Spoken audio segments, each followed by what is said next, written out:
This lost account was discovered in an old private library from a castle in Bavaria, Germany.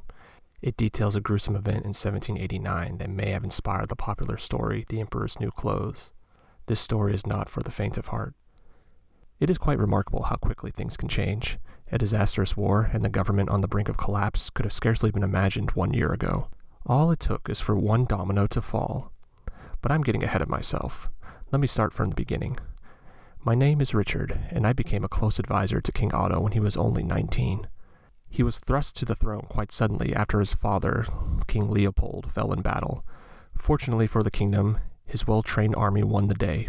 An armistice was signed thereafter. This was heralded as a great relief to the people. Despite the unfortunate circumstances, King Otto's ascension to the throne felt quite natural. I hardly had much advising to do. His father Leopold had prepared him well for the role. Otto even looked strikingly similar to his father, with his wavy hair and strong nose. If it wasn't for the distinctive birthmark on Otto's cheek, you would be convinced that Leopold hadn't died at all. Despite the similar appearance, presence, and demeanor, that was where the similarities ended. King Otto did not have the stomach for war or conquest as his father did. This penchant for peace came much to the dismay of his ministers. When Leopold might have been described as a conqueror, Otto would have been called an administrator. I don't mean to compare the number of battles won or list of military accolades. I only say this for the sake of comparison. Otto's amiable nature blinded him to the larger machinations around him. He was more concerned with the internal rather than the external. If his ministers were to advise him to act more like his father, then Otto might reply, "And how many lives would that cost?" They might tell him to finish what his father started, only for Otto to respond, "I didn't know that my father was digging a mass grave." The ministers would suggest the temporary nature of the armistice, only for Otto to suggest that there might be an alternative solution. This isn't to say he was clueless to the nature of rule. Quite the contrary. King Otto's subjects loved him. He would dote on them as if they were his own children. He would hold celebrations and banquets for the most obscure occasions. He would even throw parties in his own ballroom and invite the peasantry. He was particularly fond of masquerades. The ministers were not particularly pleased with the blending of the classes and the exorbitant expenditures, but King Otto did prove that public goodwill could be cultivated through celebration. Was he competent in all matters of statecraft? Certainly not. Was he beloved? Absolutely. The citizens enjoyed a fairly peaceful existence under his rule without bloodshed. Unfortunately, this denied a major avenue for some members of the government to profit. Monarchs throughout history are known for their eccentricities, some for their building projects, some for their romantic lives. Our Baron had a weakness for clothing and pageantry. He liked to dress well. He might have had a few hundred suits, but what king doesn't? It's by no means uncommon for a self-respecting monarch. He collected the taxes and spent it on this one excess along with the celebrations. Well, those in his garden. He loved to plant exotic plants and fill his pond with exotic fish. However, beyond those few things, he was a man without vice. King Otto had such a great assortment of outfits. He was quite fond of Canadian furs and Chinese silks. His way of interacting with foreign nations was not to battle them up close, but to admire from afar. He much preferred to trade goods over gun volleys. He had made quite a few foreign contacts for his past clothing deals and had an extensive list of clients. In fact, one of my important duties was to arrange these textile deals. That is why it came as quite a surprise when two men arrived unannounced to the castle one day. They made some very preposterous claims of making the most unique and desirable outfit imaginable. I honestly don't believe King Otto even bought into their pitch at first. "Gentlemen, I don't believe we had an audience." "Our sincerest apologies, Your Highness. We arrived to prepare you for the royal parade." The king and his begrudging cabinet had planned for such an event to celebrate an extended period of peace. While this could have been guessed due to the king's previous penchant for banquets, news of no such proclamation had been released to the public. "You two are clever, if not resourceful. Well, what style and material are you two planning to use to make such an outfit?" "Oh, you leave that to us, Your Majesty. Just rest assured that it will be fit for a king." The king had quite the experience with textiles from all over the world and began to grow bored with these men. "All right, well, I'm busy making preparations, as you know, so why don't you two come back some other time? Ta-ta!" The duo slunk away looking rather dejected. I caught one of them staring a brief glance at one of the ministers as he walked out. Master Bernard piped up. "I think that was quite the offer, Your Majesty. You must possess more outfits than anyone could dream of. Perhaps they could provide something you don't have in your collection." King Otto was quite sensitive to the input from Master Bernard. After all, he was the closest person resembling a father figure that our king had. He was appointed regent by our late king and helped Otto transition into his current role. Because of this dynamic, Bernard was the only one who could challenge the king directly, other than myself. Recently, he had begun to side with the ministers more often than the king, so a positive tone was well received. If you truly think so, Bernard, then I will trust your judgment. Richard? I scurried over. Track down those two men and tell them to return in a week with a sample of what they intend to make. The following week the duo returned. Well, present your samples. They walked up and held out their open palms. But you hold nothing in your hands, said the king. It is you, your majesty. You are the one that people want to see. You are the most beloved. The king looked puzzled. Please leave it in our hands. We will have something that compliments you the best. We may not be from your kingdom, but we hear that your people speak of you so fondly. We just want to present you in your truest form. That is what the people want. The king said nothing, remaining erect on his throne. You are indeed clever. After much consideration, I have decided to commission you both as my royal tailors for this event. Excellent. Now, if we may, your highness. They jumped to the throne rather suddenly before the guards could react. Otto raised his hand. The two tailors groped all over the king. They were very rough, practically strangling the king with their measuring tape. They lingered at more private places of his body for an uncomfortable amount of time. The king again remained unfazed by this, perhaps growing accustomed to such intimate contact from countless fittings. However, I doubt he ever had such a fitting in front of his entire cabinet of ministers. After the men had concluded their exercise, they backed away and knelt before the king. You two are certainly thorough. Let's see what you come up with. The two men began to rise. Oh, and by the way, though you two may have a knack for flattery, I will not compensate you until your work is done. Most workers would be disappointed or even angry by such news, but I found their response to be most peculiar. They said, don't worry, your highness, we were planning on it. Then they took their leave. About another week had passed, enough for the curiosity to stew in King Otto's head. By then, the royal parade had been officially announced, and it was a fortnight away. Time was beginning to grow short. He sent Master Bernard to the tailor's workshop to check on their progress. By the end of the day, Bernard had returned to assure the king that progress on the clothes was going as planned. This ritual of progress became a daily occurrence at Bernard's, and every day he would reply more or less the same way. It was not my place to challenge anything being said. However, our king did not seem particularly bothered that no proof had been offered other than Bernard's word. He was certainly preoccupied with other details of the celebration. With so little detail divulged by Bernard, I began to come to my own conclusions. It was quite obvious to me that these men were two swindlers looking to exploit our king. Of course, I knew Bernard would never tell me where the supposed tailor shop was located, and he seemed so secretive about it. I attempted to follow him many times, but he always used a different route out of the castle. He even used some secret passages I was not privy to. The day before the royal parade was scheduled to begin, I was finally able to tail Bernard. It almost seemed too easy. He simply walked out the front gate. He walked alone, donning a large overcoat, not that any of the townspeople would recognize him. We entered a most unsavory part of town, known to house some of the worst ruffians in the city. Bernard finally stopped at what looked to be a small abandoned warehouse. Broken windows and filth were strewn along the streets outside. Inside the building, the smell was wretched. I had to cover my nose with my perfumed handkerchief. While I did see some very lifelike mannequins, there was no cloth, linen, or any other textile to be seen. The building more resembled a tannery than a tailor's. Lots of skins were hanging from the rafters. There were piles of hides, many stretched out on racks. Elk, boar, and some larger animals I didn't recognize. Sacks of hair and boxes of bone. Bottles of preservatives and barrels of bloody rags. There were some looms in the corner, but of course there was no thread on them. They were positioned on wheeled carts so that they could be removed at a moment's notice. Then I saw Bernard walk up to those two scoundrels.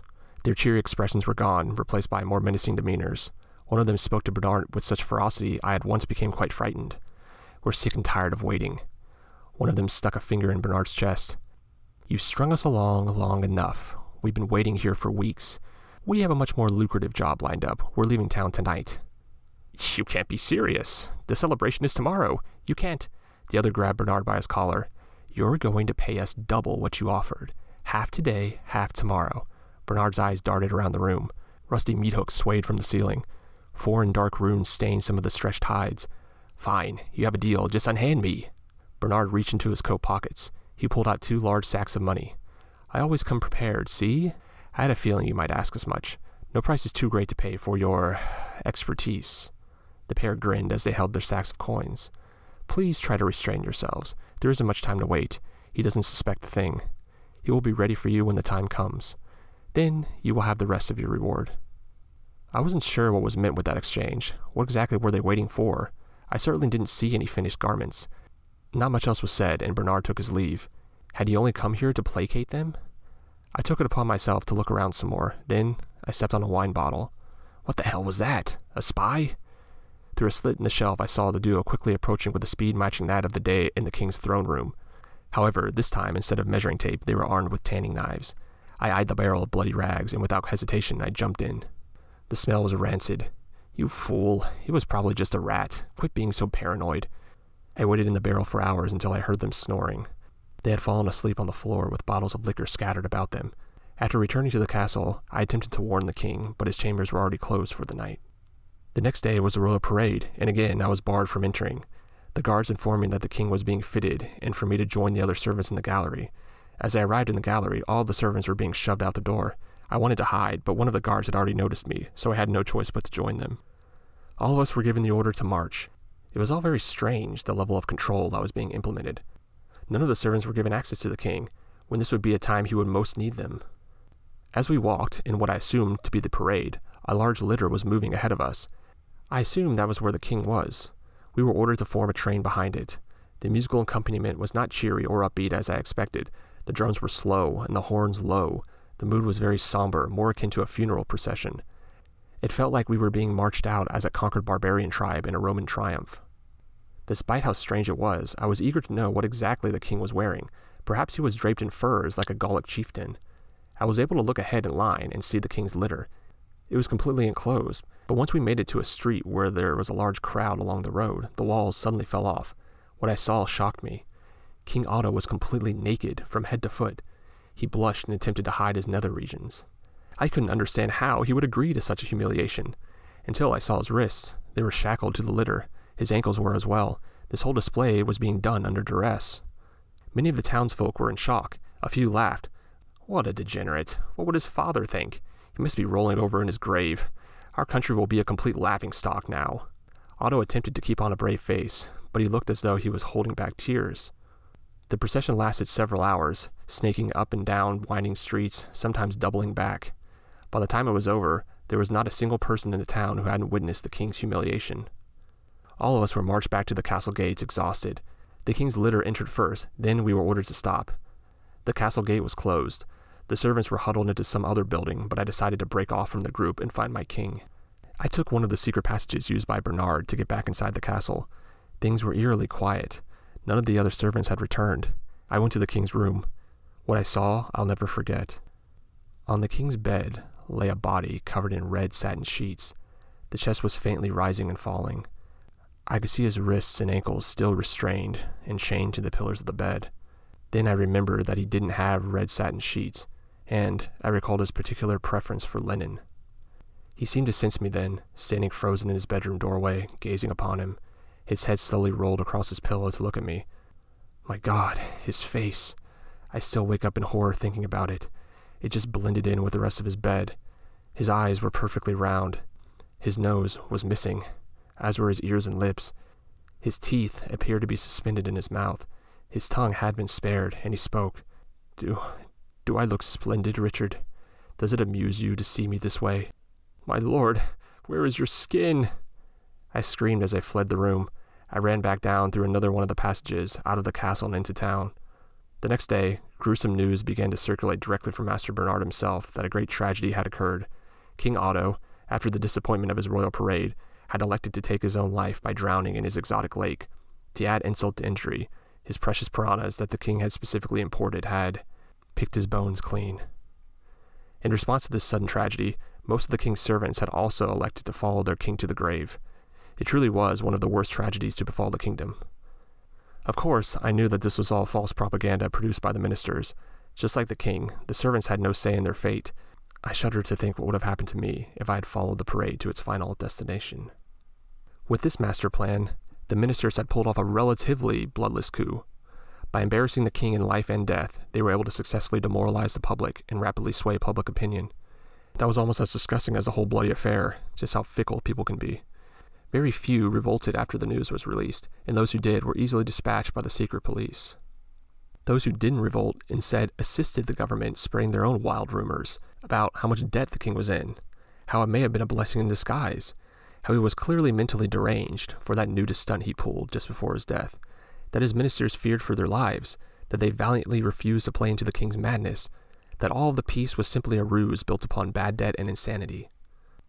It didn't take long for a replacement to be found, and installed within a week of the former king's death. A distant cousin, Maximilian, only 12 years of age, was installed on the throne, with Bernard as regent. Within a few weeks, the armistice ended, and we entered another war. With King Otto replaced by Maximilian, my former position of advisor was replaced by that of fugitive. I feared for my life, imagining one of Bernard's secret police would nab me at any moment. Inns appeared safe at first, but if I ever saw the innkeeper whispering to someone, I fled immediately. Before long, the only place I could sleep was under bridges in the muck and sewage. The weeks living on the streets among such refuse reminded me of those two scammers who had deceived the king. The whole ordeal was just so bizarre. I couldn't accept what had happened. I was near that unsavory district, which contained the tailor's workshop. I needed to investigate. I retraced the path I followed behind Bernard. When I reached the building, I was sure that I was mistaken. A guard was positioned at the door. I waited all day until he finally left his post, hoping I wouldn't have to hide in the barrel of bloody rags again. After I had finally broken inside, I was met with a surprise. The whole building had been completely cleared out. This entire fraud was quite elaborate, with all the expensive equipment moved away. Had I simply imagined it? Maybe Otto wasn't even dead. Maybe they had only humiliated him so he would abdicate. Maybe that poor soul chained up on his bed had been someone else. I know it sounds completely ridiculous, but I just had to know for certain. So I made the most foolhardy decision I could have made. I waited until a masquerade ball was announced. Despite clearly reviling King Otto, the ministers had kept many of his traditions in place. Donning a mask of my own, I once again sneaked into the castle the same way I had fled that fateful night. Everyone was dressed quite glamorously, and the mood was so lively, you could forget that a war was going on. As I looked around the ballroom, I noticed that there were much less people present than at one of Otto's banquets. I deduced that this gathering had been made private only for government officials and servants. However, King Maximilian was nowhere to be found. Perhaps he had been sent away to bed with a glass of milk. At the center of the festivities, I heard a familiar voice. It was Master Bernard. I swam through the mass of partygoers to get a better look. He was quite cheerful and lively. As a matter of fact, I don't recall ever seeing him so happy. Then I noticed something that was quite astonishing to me. He was wearing one of the late king's outfits. Suddenly, Bernard backed away towards a makeshift stage that had been set up at one side of the ballroom, and he disappeared behind the curtains. A low murmur traveled through the crowd, and the guests began to turn their attention to the stage. The music became hushed, and a trumpeter sounded. Introducing Master Regent Bernard. Through the curtains came Bernard once again, sporting another one of the late king's outfits. This was met with applause and some laughter from the crowd. Despite the mask, you could still make out the grin upon Bernard's face. This ritual would continue every quarter hour, with Bernard returning to the stage, being announced, and revealing himself in another one of the king's outfits. One was the Canadian furs, and another was Chinese silks. Bernard was clearly making a mockery of the late King Otto. I began to grow quite angry. The thought of wringing Bernard's neck crossed my mind. However, his last outfit made me reconsider. Bernard retreated behind the curtains one final time. A low drumbeat began to rise above the music, unlike the previous reveals. The sound was similar to what played during the royal parade on the day of the king's death. The mood of the room changed. Everyone was completely entranced. Some began to remove their masks. I didn't understand what was happening. I heard a rattling noise on the stage. Then Bernard appeared. Bernard stood on stage. He was naked with chains on his wrists and ankles, but that was not what horrified me. He was wearing one other thing. It was a mask with a birthmark on its cheek. Thank you for listening. For more content like this, please be sure to subscribe, and remember, nothing's lost forever.